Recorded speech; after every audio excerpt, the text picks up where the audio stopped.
Bonsoir à tous. Allez, on termine cette semaine du grand rendez-vous. Voilà, ensemble, tout simplement parce que vous nous aimez, chers téléspectateurs. Merci en tout cas de votre amour. Alors ce soir, je reçois pour vous un océanographe pour coller à l'actualité du jour. Nous allons également recevoir l'initiatrice du concept Sachet Reloué pour un grand événement qui vous attend demain à Cotonou. Et puis, il sera également sur ce plateau un conteur comédien béninois, je dirais même un grand conteur comédien béninois à découvrir sur Horizon Culture. Alors, c'est juste derrière la météo.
C'est le grand rendez-vous et ce dernier numéro de la semaine coïncide avec la journée mondiale des océans. Le monde entier sonne l'heure de la dépollution de ces espaces. Le grand rendez-vous aussi se met dans cette action. Et en matière de dépollution, il y a un grand événement pour vous demain à Cotonou. Il s'agit bien sûr de Eco Running, une action du concept Sachet Reloué. L'initiatrice est l'expert du jour. Devenir un conteur, c'est-à-dire celui qui dit un conte, tout simplement, ça s'apprend, chers téléspectateurs. Et nous allons faire l'exercice tout à l'heure avec l'aide de Ernest Caro, le conteur comédien béninois sera sur Horizon Culture de ce grand rendez-vous qui va vous offrir à 19h45 exactement le journal. Et puis, cette édition sera présentée par Nadège Sani, déjà en place dans la rédaction de BB24. Bonsoir Nadège. Bonsoir, Sim Gaba. Ah oui, c'est la preuve que vous me recevez. Tout à l'heure, on va vous retrouver à 19h45 dans la rédaction de BB24. Dites-nous déjà quel sera le menu principal de cette édition du journal, le 19h45. Au menu de ce journal, ce soir, vous aurez le compte-rendu de la cérémonie de clôture de la table ronde initiée par la Fondation Claudine Talon. Des résolutions sont prises pour une élimination de la transmission du VIH de la mère à l'enfant.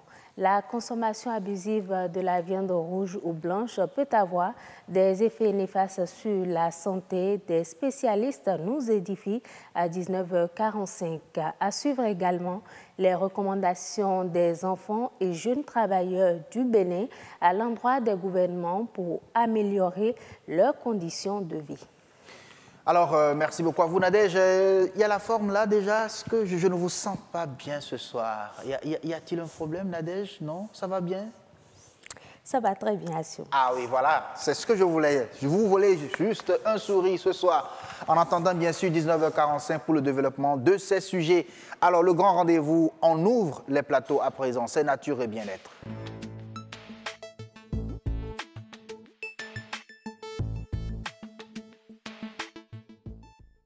Nature et bien-être, ce soir, nous célébrons la journée mondiale des océans. Il s'agit tout simplement pour la communauté internationale de sonner l'heure de la dépollution de ces espaces. Mais comment cela se passe donc au Bénin? Comment est-ce que nous célébrons bien sûr cette journée et quel est l'état en fait de l'océan Atlantique qui nous concerne bien évidemment au Bénin? On va répondre à toutes ces questions dans un instant, mais pour le moment, on suit juste un extrait de ce film documentaire sur les océans. Regardez.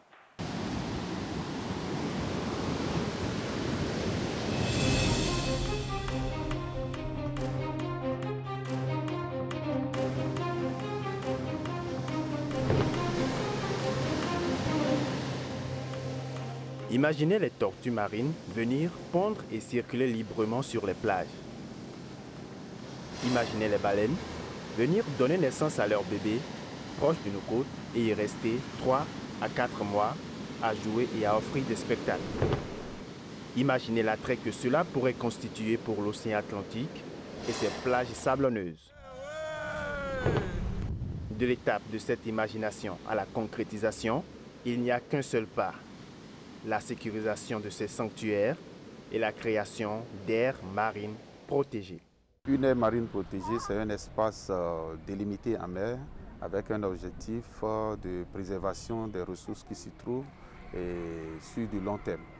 Et ailleurs, nous avons des parcs et autres en milieu naturel ou en milieu forestier ou de savane.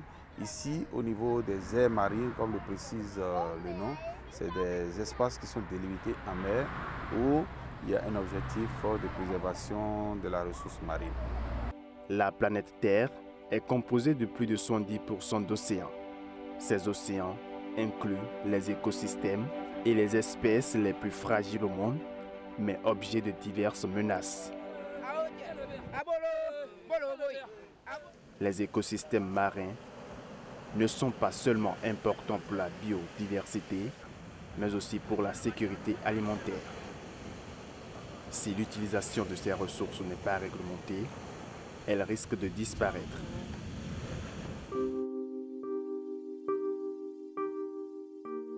La réserve de biosphère transfrontière du Mono a déjà en son sein une aire marine protégée.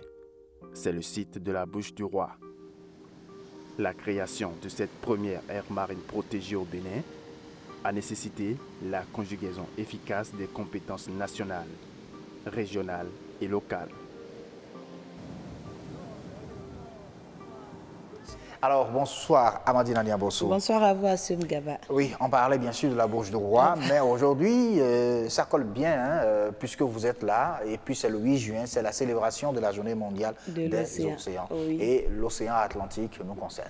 Voilà, Assum Gaba, comme vous le savez, les océans sont riches et beaux et fournissent la plupart de l'oxygène que nous respirons. C'est également une source importante de nourriture et de médicaments et un élément essentiel de la biosphère. Monsieur Adjé Christian, vous êtes océanographe. Dites-nous pourquoi une journée pour l'océan. Merci Madame la journaliste. Votre introduction brosse un peu l'importance de l'océan. Pourquoi une journée, comme vous le savez? L'océan, c'est cette vaste étendue d'eau qui entoure la Terre. Et dans les littératures, vous allez voir 72-70% d'occupation de la planète. Et vous êtes d'accord avec moi que 70%, tout ce qui reste, c'est à peine 30%, 30%, oui. Pour la terre ferme. Donc, à partir de ce moment, la loi du plus fort.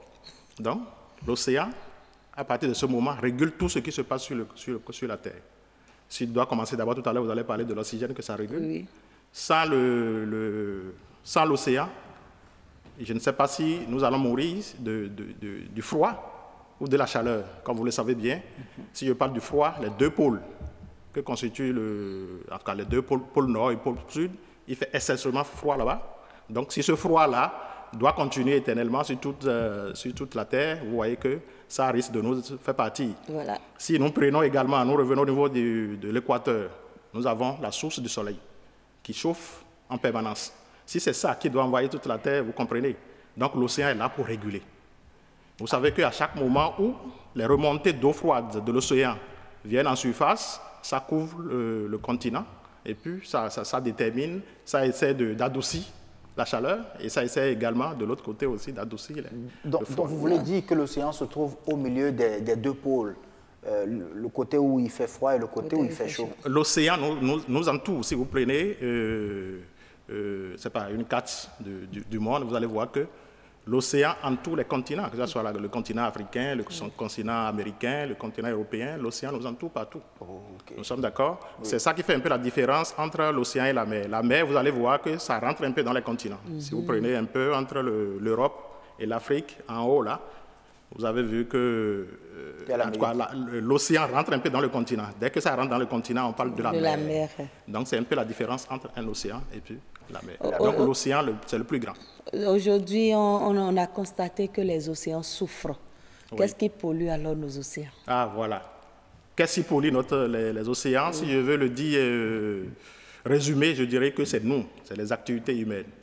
Quand on parle des activités anthropiques. Tout à l'heure, dans votre présentation, vous avez dit que ça régule le climat. Oui. Non seulement ça régule le climat, vous avez vu les poissons tout à l'heure. Ça veut dire que ça nous donne à manger. À part ça, tout ce qui nous entoure ici, c'est venu ici grâce à quoi? Grâce au bateau qui passe par la mer. Vous voyez, ça nous donne à manger, ça nous donne de l'emploi et ça nous permet de survivre. C'est plus qu'un poumon, voilà. C'est même le cœur du monde. À partir de ce moment, donc, on doit prendre soin de ça. Et malheureusement, c'est qu'on ne prend pas conscience à ça. En quoi toutes ces activités ont des répercussions sur les océans alors? Voilà. Nos égouts finissent où? Je vais aller directement comme ça. Finissent à la mer. Les déchets finissent où? À la mer. Vous prenez la berge de Cotonou. Vous voyez de gauche à droite, le chenal que nous avons de 3 km. Oui. C'est rempli d'ordures. Ça finit où? Dans la mer.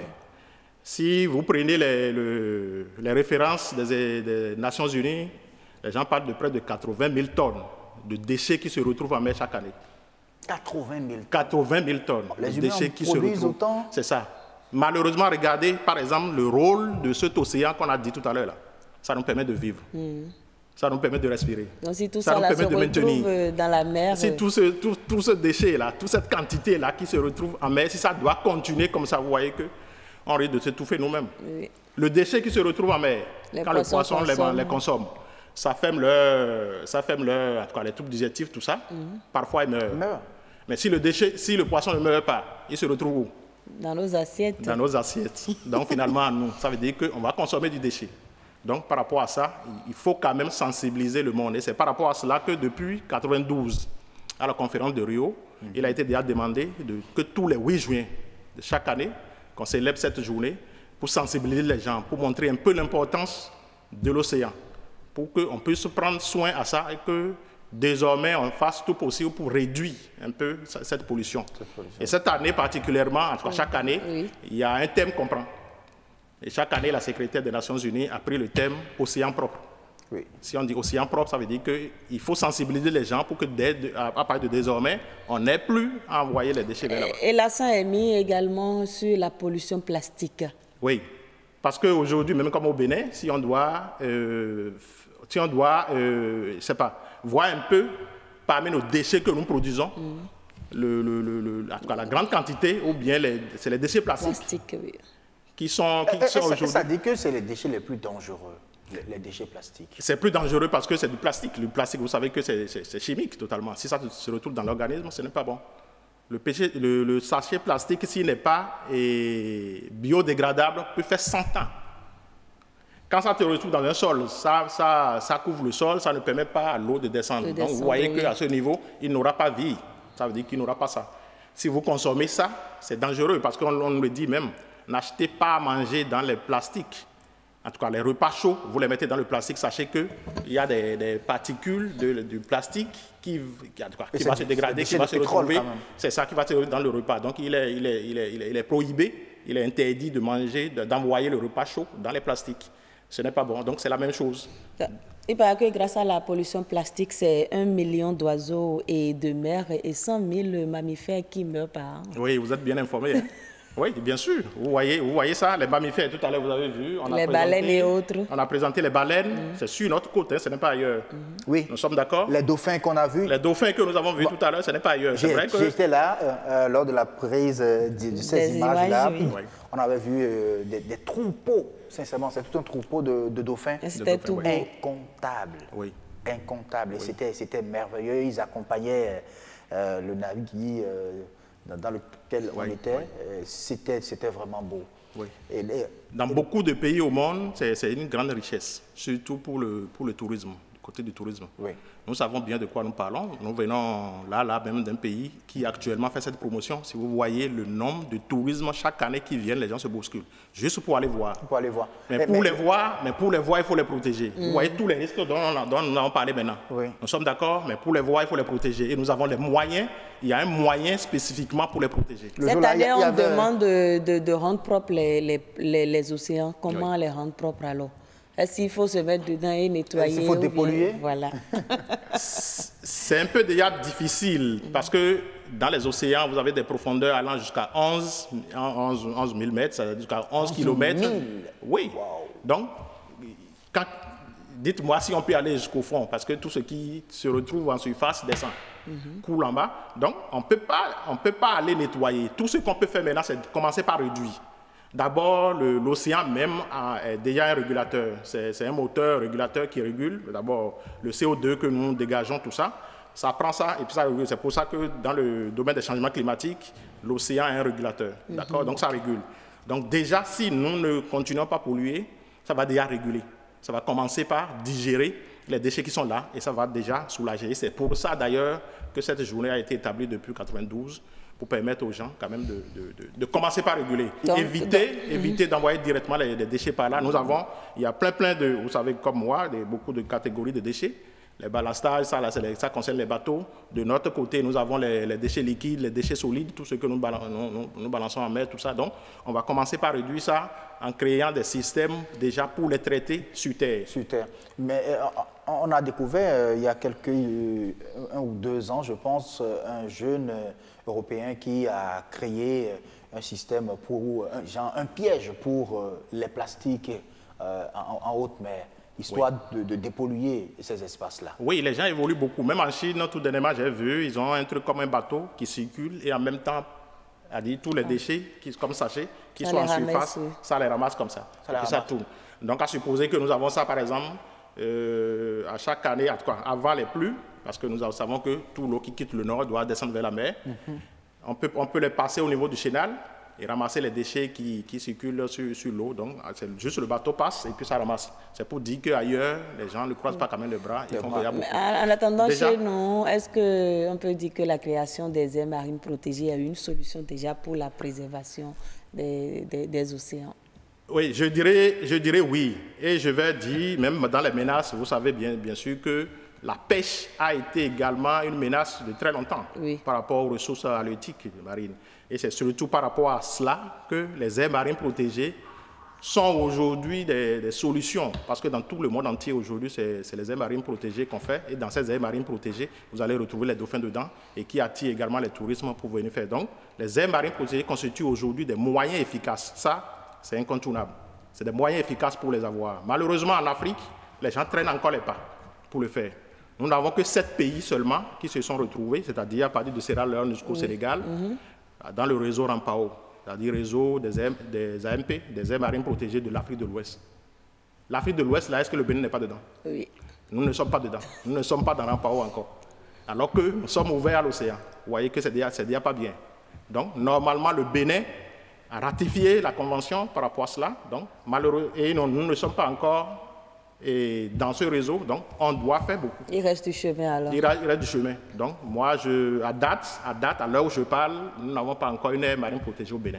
Nous avons des initiatives privées, nous avons des aires marines communautaires, c'est-à-dire des initiatives de base, mais le gouvernement doit décider, parce que c'est le gouvernement qui doit prendre un acte pour déclarer une aire marine protégée. À partir de ce moment, ça devient un outil pour nous, ça devient un truc comme ça. Et puis, le centre océanographique du Bénin va prendre ça pour commencer par les protéger et nous pourrons emboîter le pas aux autres pays du monde. Merci beaucoup à vous, monsieur Adji Christian. Merci, madame. Merci à vous, Amadine Niabossou. Merci, monsieur Christian. À très bientôt. Oui, merci. Allez, la suite de ce grand rendez-vous. Nous allons toujours parler de dépollution. Cette fois-ci, c'est sur la TFM que ça va se passer. Et demain, d'ailleurs même, à Cotonou, avec voilà, nos amis de Sachet Reloué qu'on va recevoir à travers, bien sûr, l'initiatrice, bien sûr, de ce concept. C'est l'espère.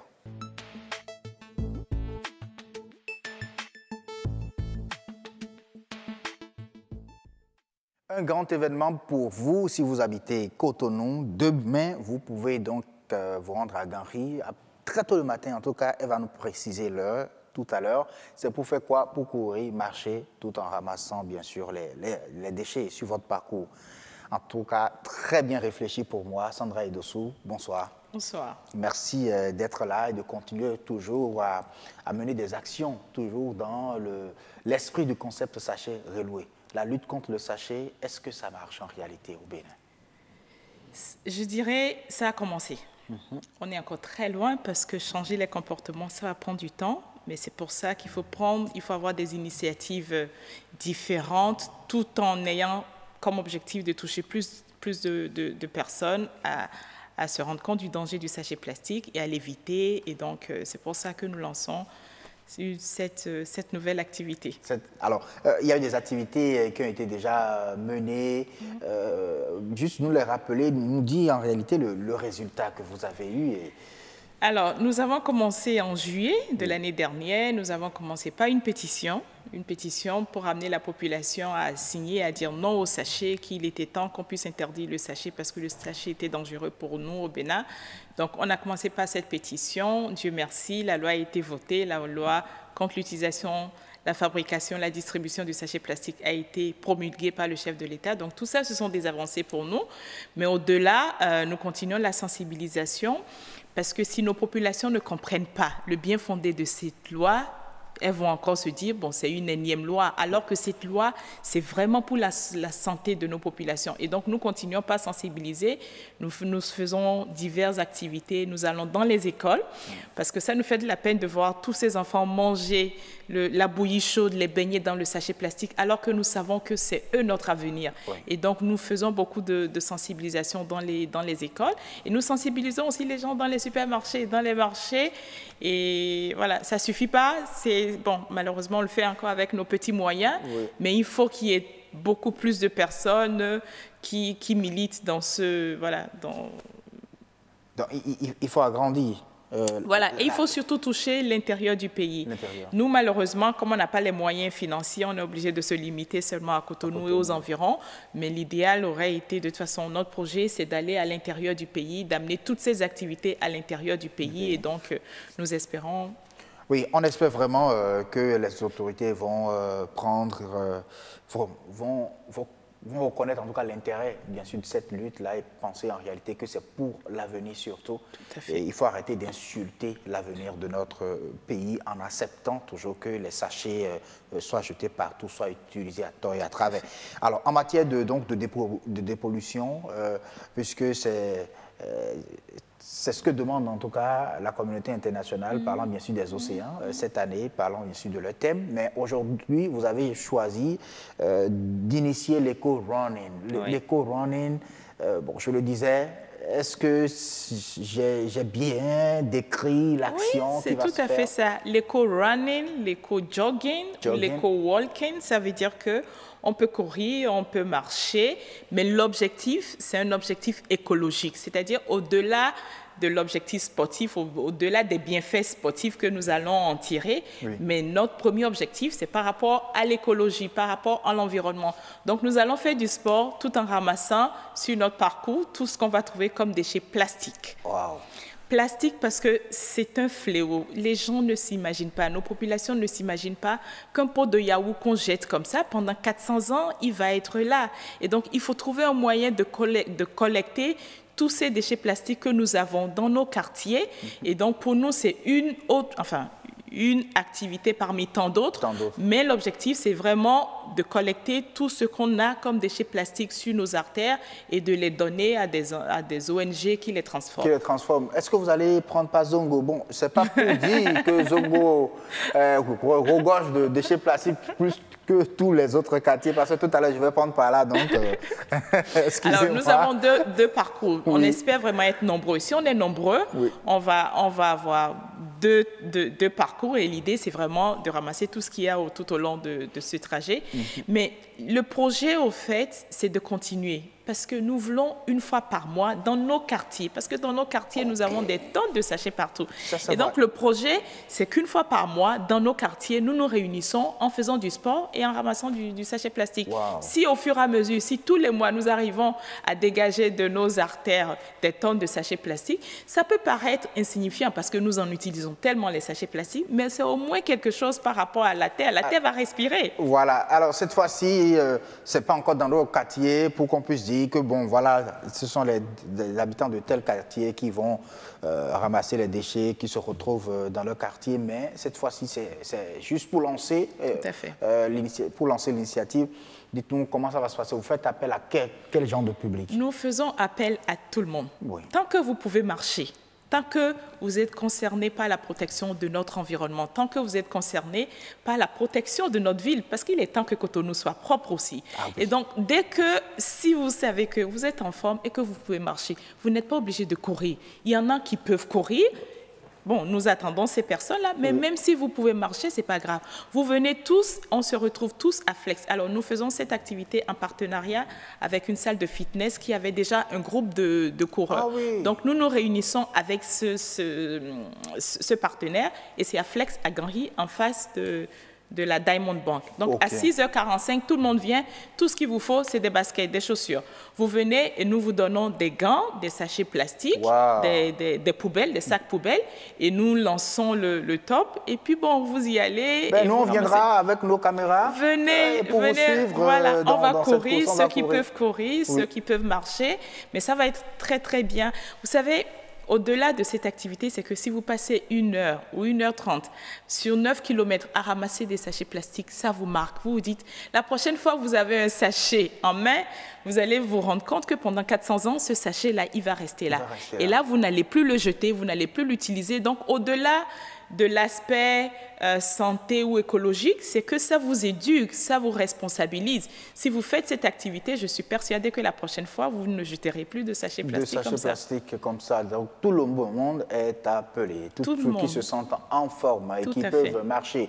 On ne veut pas voir qui va courir plus que l'autre, mais on veut plutôt voir qui va ramasser plus de déchets plastiques. Tout à fait, tout à fait. À la fin, nous allons peser tout ce qu'on va ramener comme sachet. Et l'objectif, au fait, pour les mois à venir, c'est que chaque mois, notre objectif, c'est de dépasser le nombre de kilos qu'on aurait ramassé ce mois-ci. Donc, mais là, vous appelez les gens à jeter davantage? Non, pas du tout. Mais comme je dis, ça fait 30 ans que nous utilisons les sachets plastiques. Ils sont tous là. Il y en a plein. Il y en a plein. Donc, même si on arrête d'utiliser les sachets... C'est tout ce qu'on voit à l'écran, là. Quand est-ce qu'on va finir de ramasser tout ça? Donc, commençons déjà aujourd'hui, demain, par ramasser ce que nous avons. Et tous les mois, continuons par en ramasser beaucoup. Et voilà. Et donc, ça va prendre... Alors, quand vous allez ramasser ces déchets, quelle sera leur destination? Alors, notre objectif, donc notre point de chute, nous nous retrouvons tous à Fidjousset. En fonction de ceux qui courent, ceux qui marchent, ça va prendre à peu près 1 heure, 1h30, 2 heures. Quand on arrive là-bas, nous aurons quelqu'un qui va sensibiliser les participants par rapport à ce qu'ils tiennent en main, par rapport à ces déchets plastiques. Et après, nous aurons une collation, de l'eau, une salade de fruits, enfin, si on arrive à trouver quelqu'un pour sponsoriser. Et puis, notre objectif, c'est de donner tous ces déchets à une ONG qui les transforme déjà. Et voilà. Donc, on va donner une autre vie à ces sachets plastiques. À ces sachets plastiques. Waouh, mais c'est d'une pierre deux coups. C'est plusieurs coups, au fait. C'est plusieurs coups. Sincèrement, parce que vous donnez de la santé en marchant, en courant, et puis il y aura également de la musique pour accompagner les gens, l'ambiance. Parce que je connais ces groupes de fitness, souvent, ils ont des tam-tamers qui accompagnent pour donner l'ambiance, pour donner beaucoup plus d'entrain. J'espère bien que ce sera le cas. Bon, on est en train de finaliser le programme, mais ça va être très, très marrant. Ça va être une activité. Vous pouvez venir en famille, vous pouvez venir avec vos enfants. Ce n'est pas une course, ce n'est pas le premier qui arrive, mais c'est de participer à une activité écologique en famille, avec vos amis. Ça va être Les gens vont quand même marcher sur la voie. Est-ce que vous avez prévu quelque chose pour la sécurité? Voilà, nous avons informé la mairie, la police, et donc il y aura de la sécurité. Et nous allons offrir des t-shirts, Inch'Allah, si on arrive à trouver quelqu'un. En tout cas, on rappelle le rendez-vous, c'est déjà demain. Demain matin, 6h45 au Flex Demain, Fitness. samedi, hein, samedi. Je sais que les Cotonois aiment faire du sport et donc ils peuvent profiter de cela, changer de technique de sport tout simplement, changer d'itinéraire. Vos jogging, allez les faire à partir de Ganri pour où déjà? On quitte Ganri, on va faire 9 km, on quitte Ganri, on arrive à Fidjosé. Ganri pour Fidjosé. Voilà. Ah, donc quand vous allez quitter Ganri, vous allez passer... Alors, on va avoir 2 parcours. Le premier parcours va faire Ganri, va passer devant le port, va passer devant le Novotel à Marina, Erevan et jusqu'à Fidjosé. Et le deuxième trajet, ça partira aussi de Flex. Et nous allons passer vers Zongo, devant la pharmacie Kangezo, vers la présidence et vers l'aéroport pour y arriver. Et aller jusqu'à Fidjosé. Voilà. Et vous serez à Fidjosé plage? Non, Fidjosé Flex. Le Flex, enfin, notre partenaire Flex a une autre, je dirais, un autre centre à Fidjosé. Et donc, on se réunit là et c'est là où nous allons faire la fête. La fête. Parce que j'aurais voulu... Pourquoi j'ai parlé de Fidjosé plage? Parce que c'est un espace rempli de déchets aussi. Et comme on parle de protection des océans, c'est des déchets très proches de l'océan aussi, de l'océan Atlantique. Et ce serait bien qu'on mène également une action. Regardez ce qu'il y a là. Voilà, ça c'est Fidjosé. On vient de voir l'image. Voilà, ça c'est la plage. C'est la plage, voilà, remplie de déchets comme ça. Oh là là. Quand je vois, quand moi je vois ça, chagrin, quoi. Quand je vois ça, je me dis, il faut qu'on soit responsable. C'est pas les autres qui ont fait. Nous sommes tous responsables. Nous mangeons un paquet de biscuits, on le jette comme ça. Un paquet de yaourt, le pure water, ce n'est pas aux autres. Nous ne devons pas dire que c'est la faute des autres. Nous sommes tous responsables et c'est pour ça que nous devons, parce qu'on est responsable de cet état de choses, nous devons prendre nos responsabilités en main et dire stop à ces sachets plastiques, parce qu'ils nous tuent, ils détruisent notre environnement, ils détruisent nos océans, ils détruisent notre bétail, ils causent des accidents. Je veux dire, il y a tellement de dangers qu'on ne peut pas rester insensible. J'ai l'impression que c'est une lutte qui ne finira jamais. Ça pourrait réduire, mais c'est de la conscientisation. Si on commence, on va y arriver. Vous savez, il y a des pays où le sachet, aujourd'hui, il suffit juste d'être curieux. Dans certains pays, le sachet n'est pas aussi présent qu'il ne l'est au Bénin. Ici, c'est parce qu'on a laissé faire et puis on a dit c'est un fléau, qu'est-ce qu'on peut faire? Alors qu'en réalité, on peut faire des choses. On peut faire des choses, vraiment. Et c'est ce que vous faites. Vous avez tout notre soutien, voilà, ici à BB24, Sandra Edossou, bien des choses à toute votre équipe, à tous ceux qui vous accompagnent. Et je pense que c'est des actions à soutenir sans limite d'eux-mêmes. Je peux dire un dernier mot. Oui, allez-y. Un dernier mot, je voudrais vraiment remercier tous ceux qui nous accompagnent. C'est vrai que c'est une campagne où on n'a pas d'argent, d'accord? On n'a pas d'argent, mais c'est une campagne où nous mettons notre cœur, notre passion. Donc, toutes ces bonnes volontés qui nous accompagnent, qui nous aident, les médias qui en parlent, je voudrais vraiment leur dire merci et dire que le changement du Bénin, c'est par ces types d'actions. Merci beaucoup de participer au changement du Bénin. Et nous sommes très fiers, en tout cas, de vous recevoir chaque fois sur ce plateau. Merci. Parce que c'est une cause noble et on est fiers, en tout cas, d'apporter notre contribution. Merci beaucoup. À très bientôt, Sandra. Merci. Si je dirais demain, à demain. Donc demain, on se retrouve, on va courir. Demain, on se retrouve là-bas, on va courir. Je vais dire aux spectateurs de chercher à te voir. Je viendrai avec un masque, alors. Allez, merci beaucoup. À demain, 6h45. Allez, le grand rendez-vous va continuer pour le compte de ce soir. Dans notre palette culture, nous allons apprendre à dire des contes ce soir sur Horizon Culture.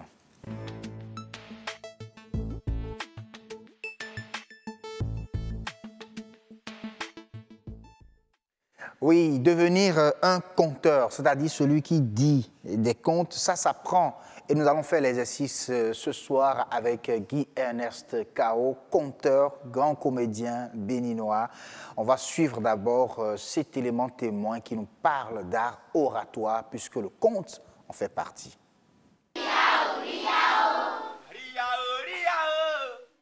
Un spectacle de contes en live devant les élèves d'un établissement scolaire de Boycon. Le conte, la poésie et les histoires véhiculent des messages qui touchent délibérément les sens, les émotions et les intuitions. C'est le pouvoir d'un art, l'art de l'oralité. L'art de convaincre, l'art d'enseigner, l'art de transmettre, l'art de faire que la parole, qui est finalement le seul média, le plus ancien des médias, serve à la communauté, aux petits, grâce aux vieux, aux frères, grâce aux sœurs. C'est ce qui permet à la communauté d'échanger et d'être équilibrée. C'est au bout de l'ancienne corde qu'on tisse la nouvelle, mesdames et messieurs. C'est au bout de l'ancienne corde qu'on tisse la nouvelle. Eh bien, en Afrique, chez nous, la parole reste et demeure le seul support culturel par essence et par excellence. L'oralité a toujours soutenu les communautés. Elle a donc une incidence positive sur le développement. Cette oralité, elle représente un atout extraordinaire pour passer les messages, pour passer la sagesse, et notamment en Afrique. Et moi, mon rêve de blanc, là, c'est que l'Afrique puisse s'adresser au monde entier, parce qu'elle est vue d'une façon un peu caricaturale, mais qu'elle est détentrice de grands trésors à travers les histoires, à travers le conte. C'est la capacité à pardonner, c'est la capacité à admettre l'autre, c'est la capacité à défendre la paix à tout prix, et c'est la capacité qu'a l'Afrique à défendre l'harmonie de la communauté. Les technologies de l'information et de la communication ont tendance à ravir la vedette aux arts vivants. Il est alors nécessaire de retourner à la source. Nous avons beaucoup de choses dans notre culture que nous devrions pouvoir amener sur la place publique. Il y a beaucoup de pertes de valeur que nous pouvons corriger, d'accord, par l'entremise des contes, par l'entremise des histoires qu'on raconte. Et il y a tellement d'histoires dans notre mémoire collective que nous avons du travail pour des générations pour pouvoir corriger le tir en matière d'éducation, pour pouvoir renouveler nos valeurs, pour pouvoir déterrer nos valeurs endogènes. Les arts de la scène sont en voie de disparition au Bénin. La multiplication des initiatives visant leur promotion doit désormais être une priorité. Ils ont travaillé pendant 2 ans. Voilà, on revient donc en plateau avec Guy-Ernest Kao, conteur, comédien béninois sur ce plateau. Bonsoir Guy-Ernest Kao. Bonsoir. Merci d'avoir accepté notre invitation, de venir sur ce plateau, faire cet exercice avec nous qui consiste donc à apprendre à dire un conte, à dire des contes. Avant de commencer, je voudrais déjà vous demander, mais comment vous définissez le conte? Quand on dit conte, c'est quoi? Je vais définir le conte en fond. En fond? Oui, en fond. D'accord. Le conte, c'est l'histoire. Non, c'est pas l'histoire, c'est la parole du temps. La parole du temps. Renou. Ho. Voilà. C'est ça. Vois. Et on peut continuer en disant que c'est le premier véhicule de notre patrimoine culturel conçu par le groupe et pour le groupe afin d'instruire, d'éduquer et de se divertir. Mais comment le groupe construit ce véhicule-là, quand vous dites... Je veux dire par là que... Oui.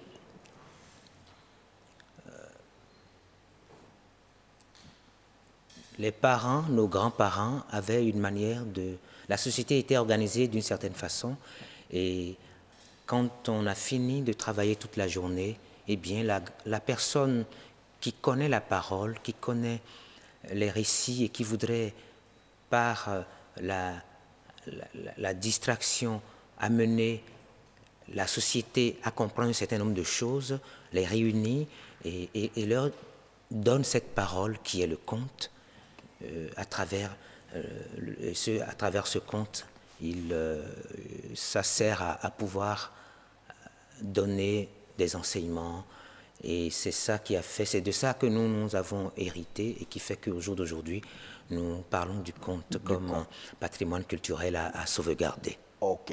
Alors, quand le Wenhuo, comme vous le définissez, la parole du temps, pour donc donner, sinon dire cette parole-là, il faut quand même des techniques. Quelles sont ces techniques-là dont le conteur a besoin pour emballer son public?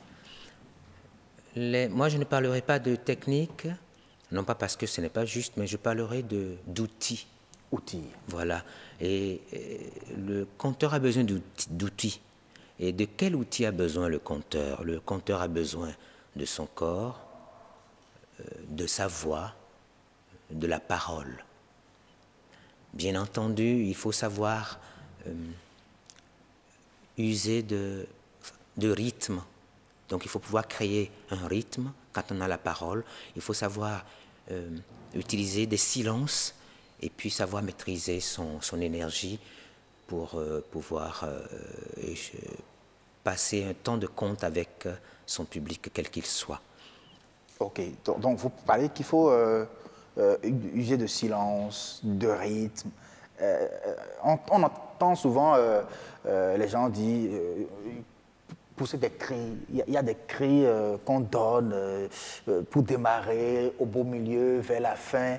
Je me rappelle, en 2007, je vous avais rencontré au Centre culturel français, ça s'appelait à l'époque, Centre culturel français, avec les enfants, l'après-midi, où c'était « Essa fono déclame » et puis les enfants répondaient « Tchokori ».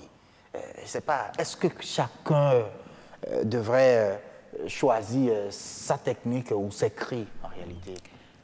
Est-ce que c'est une marque? Oui, puisque le conte, c'est un... Si on le dit, parce qu'on peut organiser le conte et pouvoir le dire avec plusieurs personnes en même temps, mais le conte, quand c'est un conteur, il a besoin de son corps et de sa voix et donc de la parole qui va sortir. Et pour pouvoir... Parce que le conte, c'est quoi? C'est un moyen de communication, le conte. Et quand on arrive à se servir du conte comme moyen de communiquer, oui. Donc il faut trouver les moyens de pouvoir captiver son auditoire et l'avoir à sa cause. Et donc pour y arriver, oui. Tous les moyens, techniquement, dans le métier, ça s'apprend. Donc ce sont les uns les autres arrivent à trouver le moyen de permettre à ce que le public soit toujours là, accroché à cette parole. Accroché à cette parole-là. Parce que ce n'est pas un orchestre qui a des instruments ici et là. Je vous ai parlé d'outils, donc d'instruments, oui. Et c'est juste le corps, la voix, la parole. La parole. Voilà, si on veut, on peut ajouter un petit accessoire ou pas. Mais donc, pour pouvoir le dire, il faut, avec la parole, il faut pouvoir maintenir son public en haleine et pouvoir passer ce temps de conte qui est un moment privilégié parce que où il n'y a plus de barrière entre le récit et du conteur et l'auditoire. Et l'auditoire, oui. Ok. Alors, on remarque aussi que la manière de dire le conte diffère d'une région à une autre. Quelles sont alors les particularités du conte béninois, si cela existe en réalité, le conte béninois? Bon, déjà, pour moi, il n'y a pas de conte béninois. Ah. Il y a l'histoire qu'on veut raconter peut être une histoire, un récit qui a des origines béninoises. Okay. Mais le conte est un patrimoine universel. Il y a déjà des contes qu'on raconte ici et là, il y a des ressemblances, les personnages changent, le lieu change, l'arbre n'est pas le même parce qu'on ne parlera pas de figuier au Bénin, mais on parlera peut-être de baobab.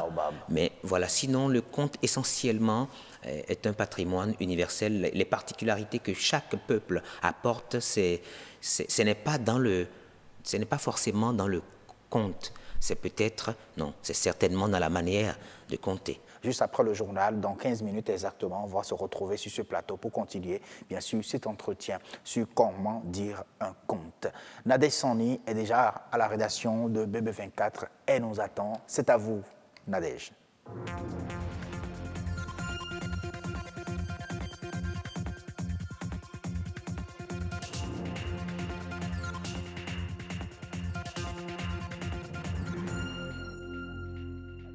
Bonsoir à tous, bienvenue dans ce journal. Voici les titres. Les travaux de la table ronde organisée par la Fondation Claudine Talon sur l'élimination de la transmission du VIH-Sida de la mère à l'enfant. Plusieurs recommandations ont été faites à l'issue des travaux. La viande, un aliment très prisé qui entre dans la composition des repas, sa consommation excessive peut avoir des conséquences sur la santé.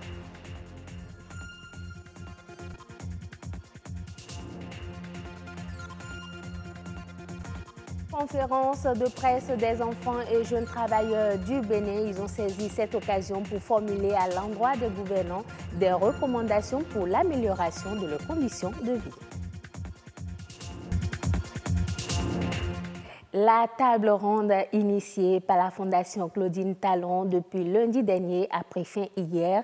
Les participants à cette rencontre ont formulé plusieurs recommandations pour l'atteinte des objectifs fixés. Alexis Kenom, Assel Dancy, Polycap Ousso.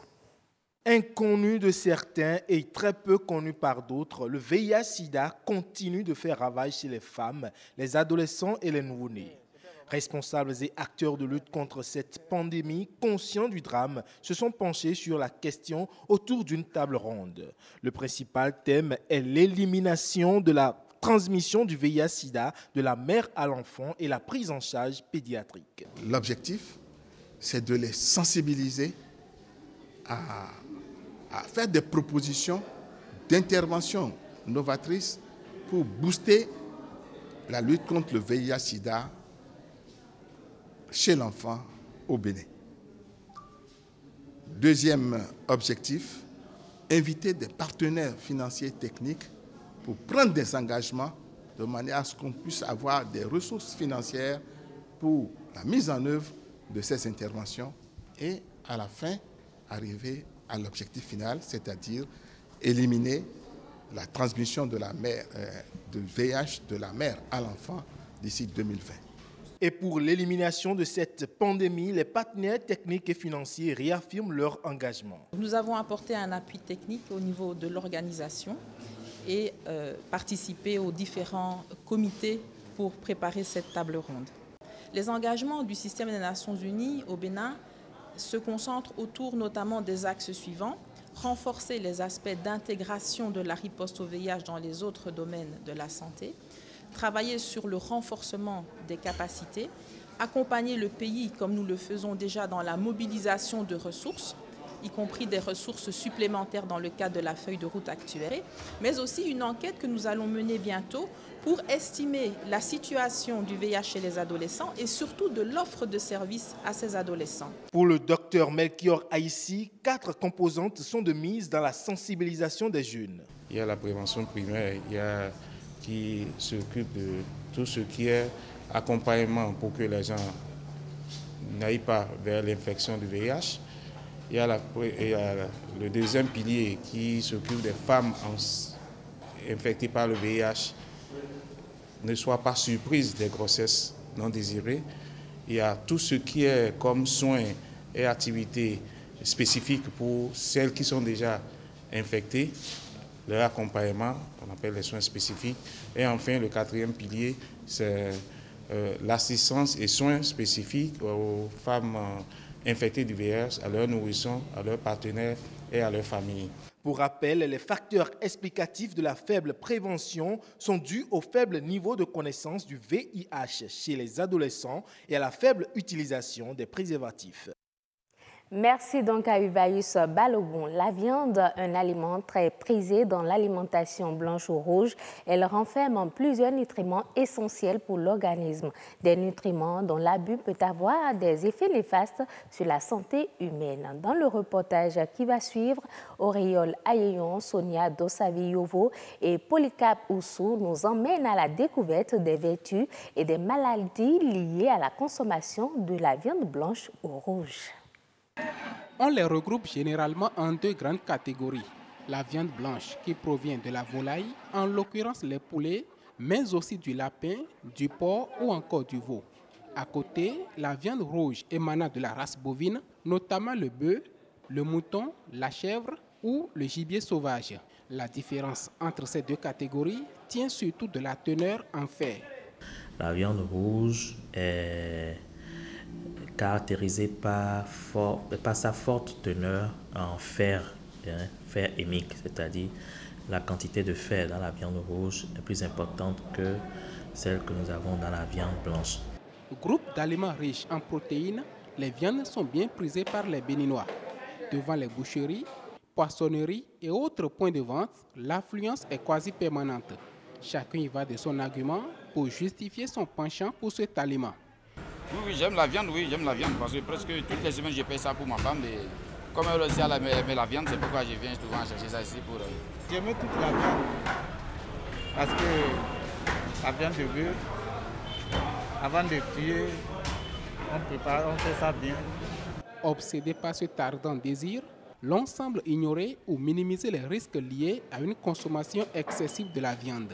Je connais beaucoup de gens qui prennent beaucoup de la viande depuis quand j'étais petit, mais ils ont vieilli comme ça. Et il y en a d'autres qui ne prennent même pas la viande, mais ils meurent vite. Bon, on ne comprend plus rien de... Je n'en sais pas beaucoup, mais moi je consomme trop la viande, mais je n'ai jamais eu de problème. Je préfère venir prendre les poulets locaux ici. Je trouve que c'est une bonne viande. Je préfère d'ailleurs ça par rapport aux viandes de bœuf et autres, dont on ne sait pas vraiment la provenance, on ne sait pas la qualité. Et puis on entend souvent que ces genres de viande-là donnent des maladies. De toute façon, la maladie, ça vient, ça on n'a pas la tête sur ça. Ça va venir, c'est un seul jour, ça va venir. On n'a pas la tête sur ça. Puis il y a la maladie, il y a quoi, bon ça c'est les paroles des gens. Pourtant, il en a. Comme en toute chose, l'essai de la viande dans l'alimentation expose le sujet à différentes sortes de maladies. Dans l'obésité, les maladies articulaires, par exemple la crise de goutte, elle est très fréquente quand on a une consommation excessive en viande rouge. Les maladies cardiovasculaires, les maladies hépatiques parfois, et surtout le cancer. Vous pouvez avoir le cancer colorectal, le cancer du côlon, le cancer du rectum, les intestins et parfois même le cancer du sein. Pour prévenir ces nuisances à la santé, le médecin conseille une certaine modération. Éviter d'aller au-delà de 500 grammes de viande rouge par semaine au profit de la viande blanche. Comme quoi, la santé, c'est aussi dans l'assiette. Avec la campagne 2017-2018, le Bénin devient le second producteur africain de coton. L'annonce a été faite par le gouvernement qui estime cette production à près de 600 000 tonnes, une hausse de 32% en comparaison à la saison précédente. Avec ce niveau record, le Bénin se place second producteur africain de coton derrière le Mali et devant le Burkina Faso. Les enfants et jeunes travailleurs du Bénin se sont réunis au CODIAM pour une conférence de presse. Cette rencontre a pour objectif de faire le compte-rendu de leur séance de formation qui a duré 3 jours. Séance au cours de laquelle ils ont redéfini les principes fondamentaux des droits de l'enfant et des recommandations ont été faites à l'endroit des gouvernants pour l'amélioration de leurs conditions. Monique Toron, Léonida Onzo, Uvaïs Balogun. Ils se sont réunis, ces jeunes et enfants travailleurs du Bénin, pour réfléchir sur leurs conditions de vie. Des pratiques néfastes traditionnelles à l'endroit des enfants, dont l'infanticide, la mutilation génitale, le mariage forcé ou précoce, Autant de thèmes qui interpellent la conscience collective. Et pour eux, il est temps de refuser de subir. Ils fustigent les conditions déplorables de protection des enfants et font des recommandations à l'endroit des gouvernants. L'initiative vise à donner la parole à cette couche juvénile souvent négligée pour qu'elle exprime ses craintes, ses peurs et ses attentes. Le constat fait est que ce groupe cible qui regroupe les enfants handicapés, les enfants en situation difficile, les enfants vides au mégon, les sirènes, d'habitude, souvent, ils sont oubliés dans les organisations, dans des réunions qui embrassent les enfants.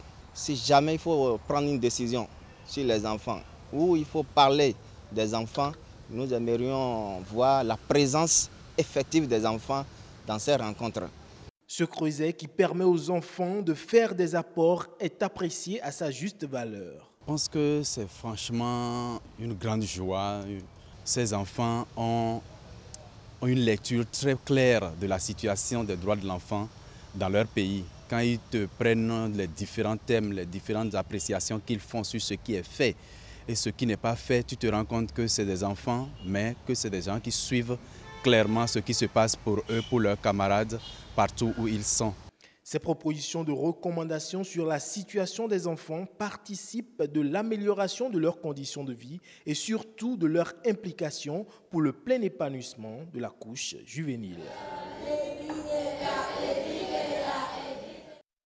Hors de nos frontières, l'État sénégalais fait face au défi de l'arachide. D'après les chiffres du gouvernement rendus publics pour la campagne agricole 2017-2018, le pays a enregistré une production record en céréales, mil, riz, fruits et légumes. Les graines d'arachide figurent en bonne place dans ces résultats avec une production jamais atteinte de 1,4 million de tonnes. Des chiffres contestés par certains acteurs de la filière qui estiment que la production dépasse de peu 800 000 tonnes. Ce sera tout pour cette édition. Merci de l'avoir suivi. Passez un agréable week-end en compagnie de nos programmes.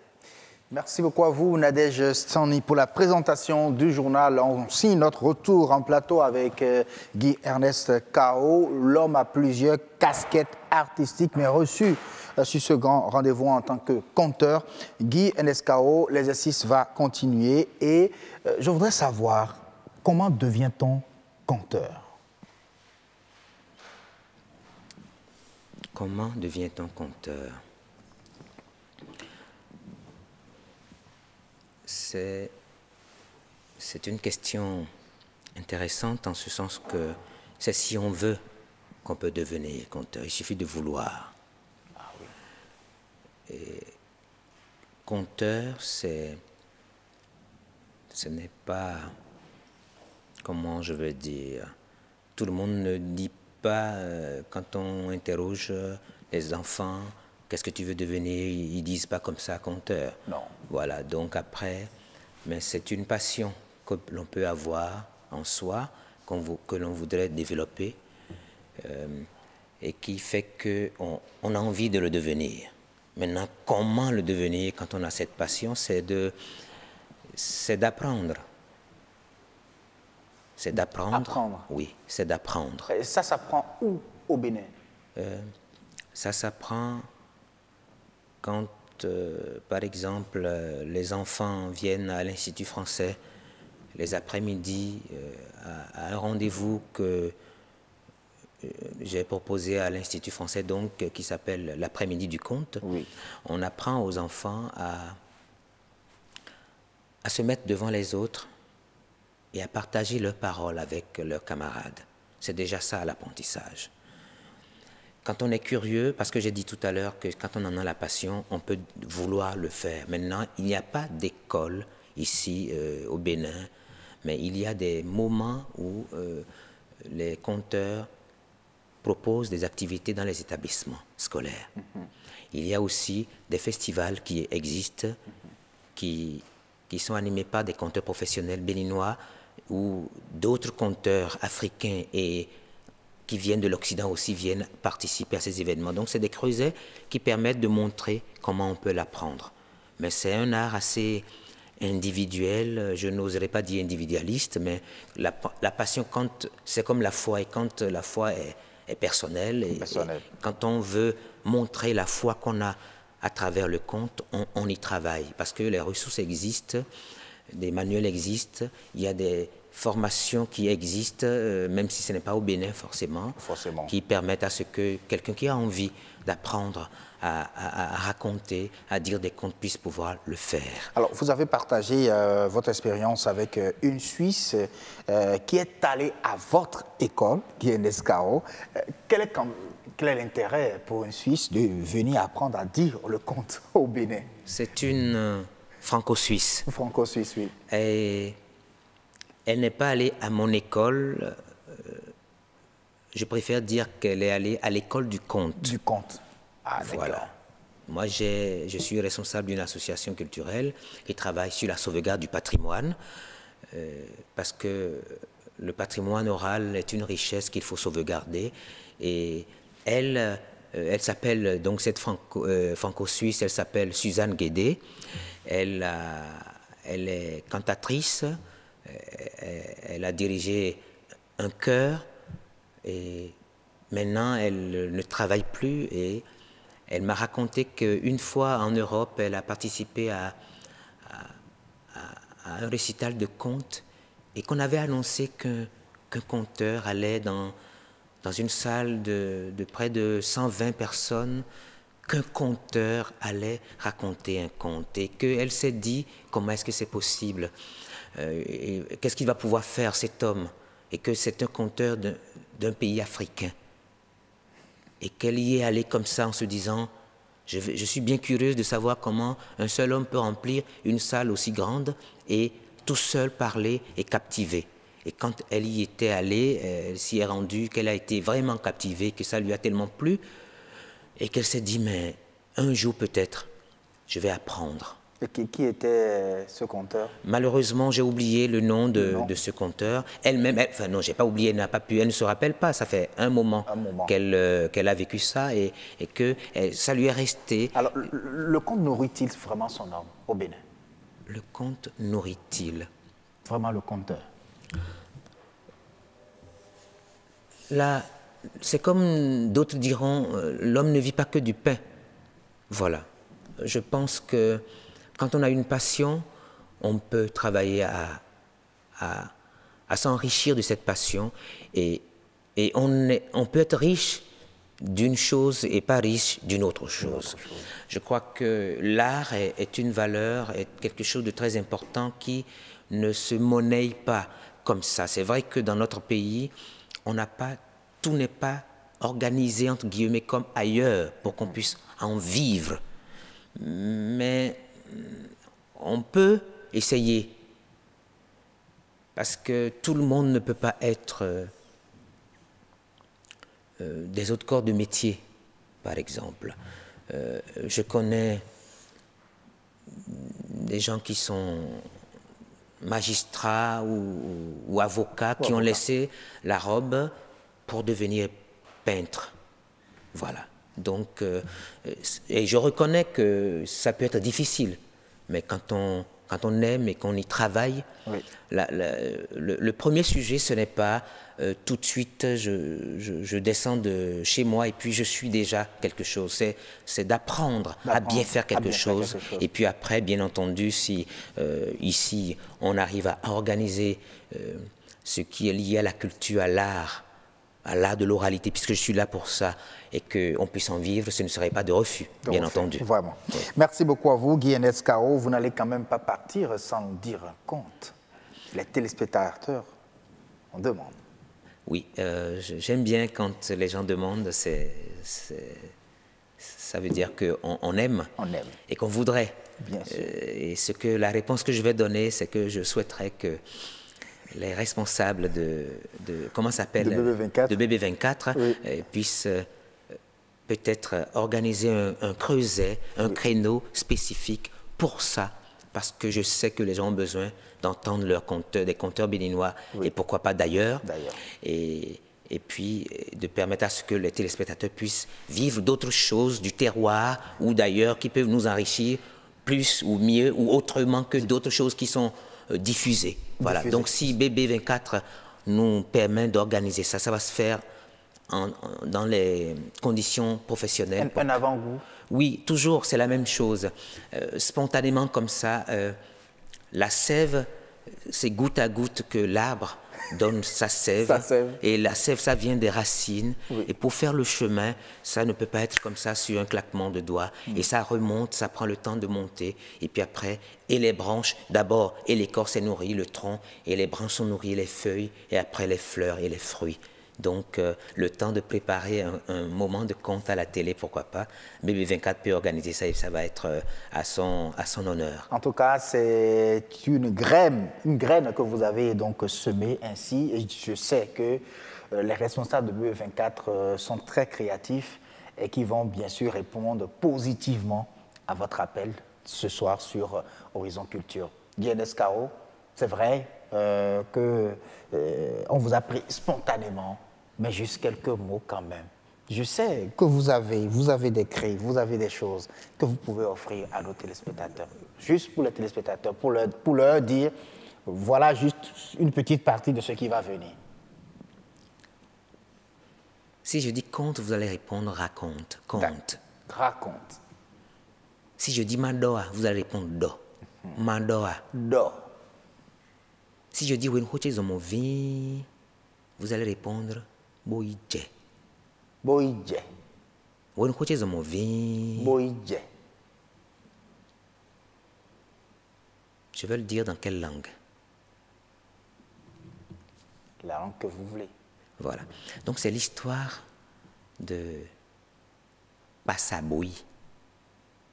Passaboui, c'est une fille qui n'est pas toujours sage et qui a refusé les avances de tous les hommes de son village et qui un jour a rencontré un homme, mais ce n'est pas un homme. Mandoa. Do. Conte. Raconte. La suite pour quand BB24 nous aura donné peut-être la possibilité de continuer. Merci. Parce que j'ai besoin d'un certain confort. Confort pour pouvoir que je n'ai pas sur le plateau ici. J'ai compris aussi. Oui. Merci beaucoup à vous, Guillaume Escaro, d'avoir accepté en tout cas de venir sur ce plateau. Et merci également pour cette idée que vous avez donnée. C'est une originalité. C'est une opportunité que nous allons bien évidemment saisir, je vous le promets. Voilà, le grand rendez-vous, c'est pratiquement terminé. Nous allons marquer un tout dernier pas dans le compte, bien sûr, de ce grand rendez-vous, c'est la météo.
Ce sera donc tout pour ce dernier numéro du Grand Rendez-vous, le compte de cette semaine-ci.